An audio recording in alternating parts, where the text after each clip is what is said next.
Hello and welcome to the Unit 7 Section 4 video on special parallelograms. So in the last section we talked all about parallelograms, what makes a quadrilateral a parallelogram, but some of those properties also apply to other shapes. And those other shapes we call special parallelograms. They are parallelograms that also have their own special properties in addition to those that make it a parallelogram. So let's start off by talking about rectangles. This is a shape that you have known about since you were probably 3 or 4 years old, and it does have a couple of special properties. First of all, a rectangle is a parallelogram, but it is a special type of parallelogram. It is a quadrilateral with 4 right angles. So all 4 angles are the same, and if all 4 angles are the same, since the sum of the angles of a quadrilateral is 360, you divide that by 4, and all the angles are going to be 90 degrees. So you end up with 4 right angles. So here are the special properties of a rectangle that make it a rectangle more specifically than a parallelogram. So remember, all the properties of a parallelogram apply to a rectangle, plus these 2 additional properties. If a quadrilateral is a rectangle, then it is a parallelogram. And if a parallelogram is a rectangle, then its diagonals are congruent. Okay? So if we have 4 right angles and we have the diagonals bisecting each other and the diagonals are congruent, then you have a rectangle. So in this figure, AC is the same length as BD. They're congruent. Since a rectangle is a parallelogram, again, it does contain all the same properties of a parallelogram. So you want to refer to the conditions for parallelogram at the end of the previous section that were listed right at the end of section 3. So let's do a couple of examples. A woodworker constructs a rectangular picture frame so that JK, which is this side, is 50 centimeters, and JL, which is the diagonal here, is 86. We want to find HM. Well, we know that the diagonals are congruent. So JL is going to be equal to KM. So if JL is 86, then KM is also going to be 86. So if we know KM is 86 and we know that the diagonal is bisected because it is still a parallelogram, then we know that HM is going to be half the length of KM. And KM being 86, we take half of 86 and we get that HM is 43 centimeters. Note in this problem, you were given what JK is, but you didn't use it. There are going to be problems where you end up with more information than you need, and it's up to you to figure out what information you need and don't need from a problem to be able to get the solution. All right, in example 2, an artist connects stained glass pieces with lead strips. In this rectangular window, the strips are cut so that FG is 24 inches, so FG is here, and FH, which is this diagonal, is 34. We want to find JG. Well, again, we know that EG, which is one diagonal, is equal to the other diagonal, FH. So EG must be 34 inches. Well, JG, since the diagonals are bisected, is going to be half of the whole thing, half of EG. So JG is going to be half of 34 inches. And so JG is going to be 17 inches. Again, you're given what FG is, but you didn't need that piece of information.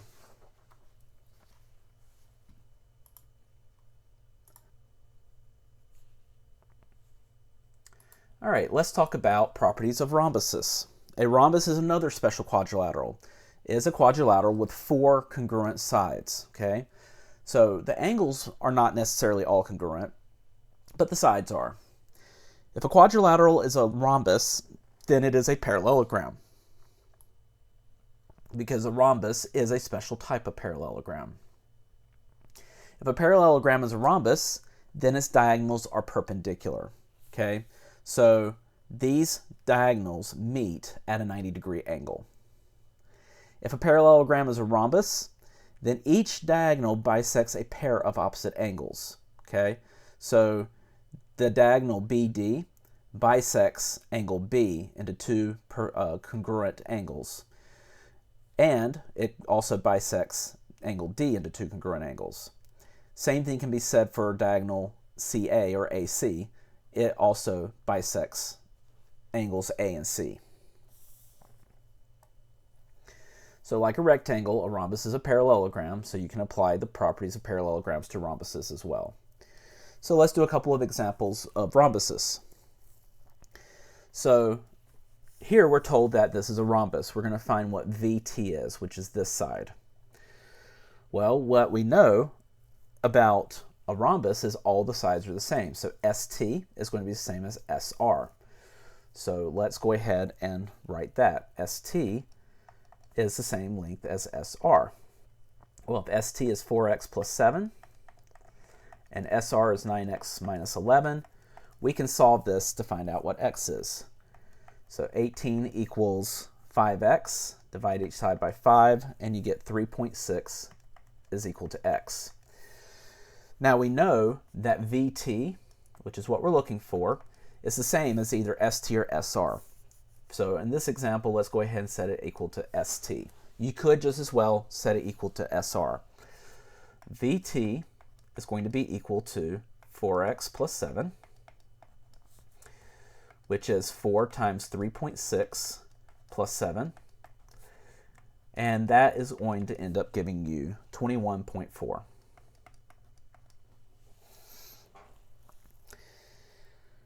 All right, now, in example 4, we want to find the measure of angle WSR.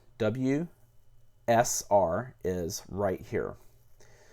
Well, we know if WST is y plus 2, WSR is also going to be y plus 2 because that angle is bisected. Okay. We also know that these two angles, or these two diagonals, create a 90-degree angle here. So that's where we're going to start to find y. We know that 2y plus 10 is equal to 90 degrees. So we get 2y is equal to 80. So y is going to be 40.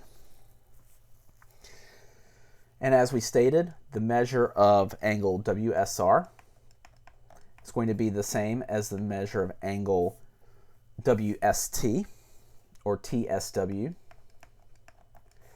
So that's going to be y plus 2, which is 40 plus 2. So the measure of angle WSR is going to be 42 degrees.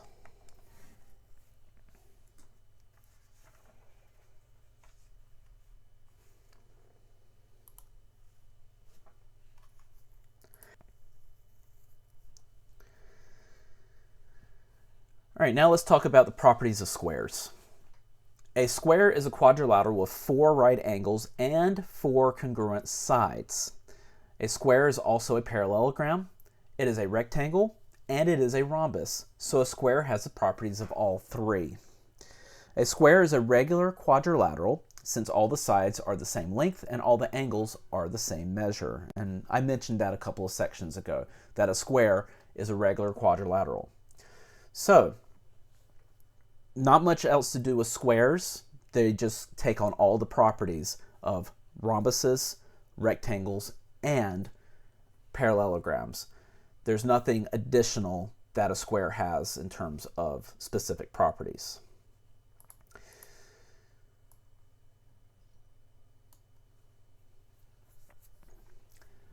So now let's sum everything up and talk about conditions for special parallelograms. How do we identify rectangles? How do we identify rhombuses? How do we identify squares?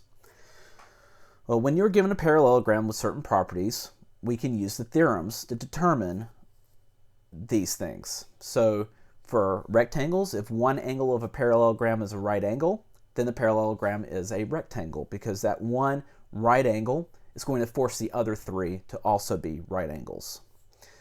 If the diagonals of a parallelogram are congruent, then the parallelogram is a rectangle. Okay, so if your diagonals are the same length, you have a rectangle. Now for a rhombus, if one pair of consecutive sides of a parallelogram are congruent, then it is a rhombus, because if these two sides are the same, it's going to force the other two sides to also be the same. Here we're assuming that we already know that it's a parallelogram. Okay? If the diagonals of a parallelogram are perpendicular, then the parallelogram is a rhombus. If one diagonal of a parallelogram bisects a pair of opposite angles, then we have a rhombus, because if it bisects these two angles, then the other diagonal automatically has to bisect the other two angles. Now, to prove that a quadrilateral is a square, you have to show that you have both a rectangle and a rhombus. So we're going to be proving that we have a parallelogram first. Once we have a parallelogram, we have to prove that it's whether or not it's a rectangle. Then we have to prove whether or not it's a rhombus. If it is a rectangle and a rhombus, then from that we know that it's also a square. So let's do a few examples. We're going to classify the special quadrilateral, and we're going to explain our reasoning. So quadrilateral WXYZ, so let's draw this. We have quadrilateral. In fact, let me draw it a little bit nicer.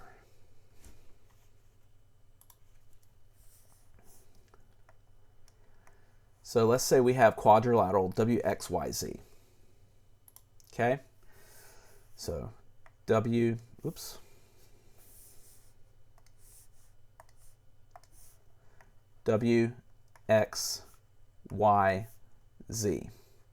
And we know that XY is congruent to WZ, so these two sides are congruent.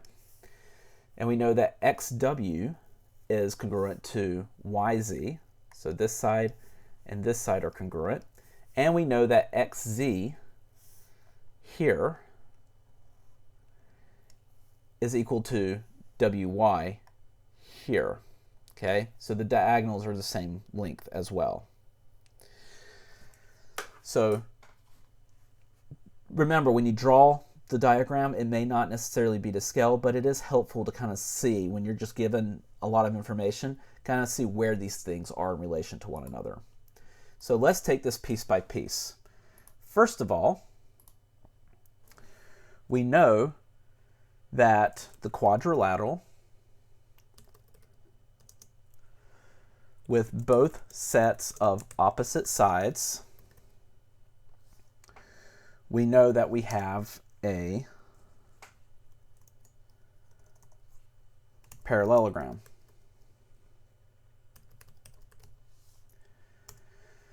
Secondly, we know that we have a parallelogram with congruent diagonals. So that makes it a rectangle. Now you go through your list of rhombuses. Okay, what makes a rhombus? Well, we don't know, we haven't been told anything about one pair of consecutive sides being congruent. In fact, quite the opposite here, but we don't know that for sure. If the diagonals of a parallelogram are perpendicular, then the parallelogram is a rhombus. Well, we don't know if the diagonals are perpendicular to one another. We just know that they are the same length, but we don't know if they're perpendicular. And then if one diagonal of a parallelogram bisects a pair of opposite angles, then we have a rhombus. We don't know if that's the case either. So we don't have any information about whether or not it's a rhombus, so the best we can say is the quadrilateral is a rectangle. That's as specific as we can get.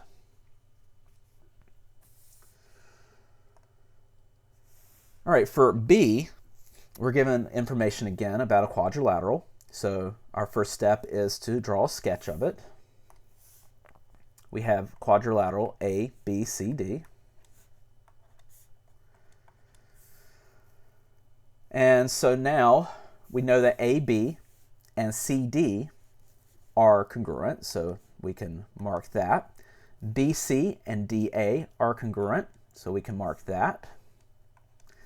And the measure of ABC is 90 degrees, so this is actually a 90-degree angle. So let's go through and mark what we have. Again, we have a quadrilateral with both sets of opposite sides congruent. So that gives us a parallelogram. And that should have been stated here, congruent.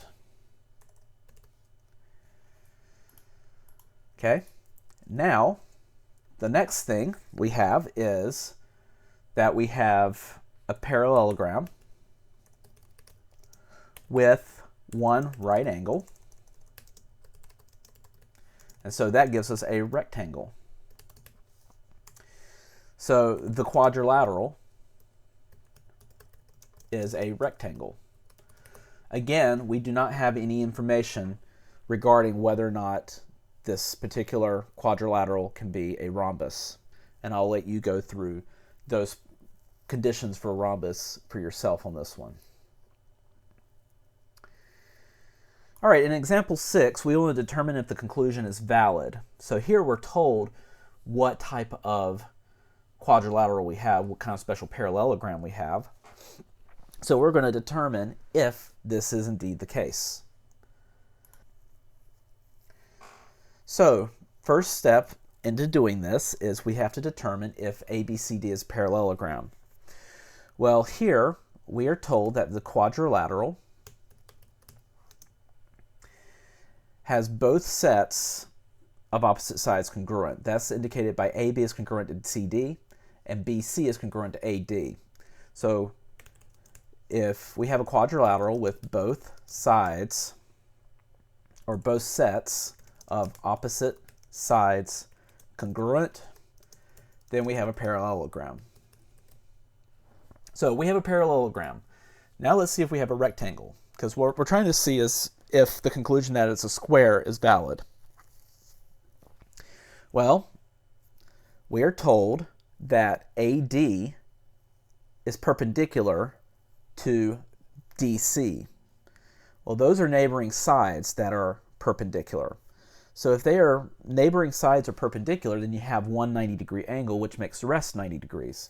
So we have a parallelogram with one right angle. So we have a rectangle. AC and BD, if you were to draw the figure, those are going to be your diagonals. And if your diagonals are perpendicular with perpendicular diagonals, then we have a rhombus. And so since we have shown that it is a rectangle, that the parallelogram is both a rectangle and a rhombus, then therefore we can conclude that it is also a square. So you have to go through these kind of 4 determinations to show that it is a square. Now, in the next example, we just want to show if it's a rhombus. So here we only need to show that it's both a parallelogram and then it's specifically a rhombus. We don't have to go through as many steps. So I'll let you draw a diagram and determine if we have enough information. So first we need to show if it's a parallelogram.